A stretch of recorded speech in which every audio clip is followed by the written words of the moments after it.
జనజ్వాల news YouTube channel like, share, subscribe చేయండి. తాజా వార్తలను చూడండి. కొత్తవలస, శృంగవరపుకోట. జనజ్వాల న్యూస్. ఉచిత ఇసుక నిర్ణయం పేద ప్రజలకు వరం. కోళ్ల లలిత కుమారి. ఉచిత ఇసుక రీచ్ ని ప్రారంభించిన కోట ఎమ్మెల్యే కోళ్ల లలిత కుమారి.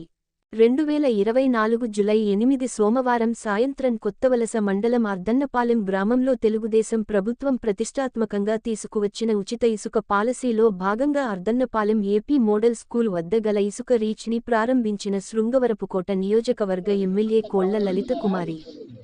రాష్ట్ర ప్రభుత్వం ఉచిత ఇసుక పాలసీ పేద ప్రజలకు వరంలాంటిదన్నారు. వైసీపీ పాలనలో ఇసుక లేక సామాన్య ప్రజలు, భవన నిర్మాణ కార్మికులు తీవ్రంగా ఇబ్బందులు పడ్డారన్నారు. పేదలు ఇబ్బందులు గుర్తించిన CM Chandrababu, deputy CM Pawan Kalyan ఉచిత ఇసుక పాలసీని తీసుకువచ్చి ప్రజలకు మేలు చేశారన్నారు. ఇళ్ల నిర్మాణాలు వేగవంతం అవుతాయని, కార్మిక వర్గాలకు ఉపాధి లభిస్తుందన్నారు.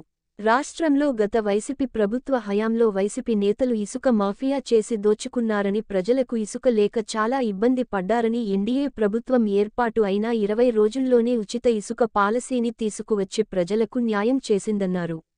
ఉచిత ఇసుక పాలసీని అమలు చేస్తూ జీవో నంబర్ 43ని విడుదల చేయడం హర్షణీయమన్నారు.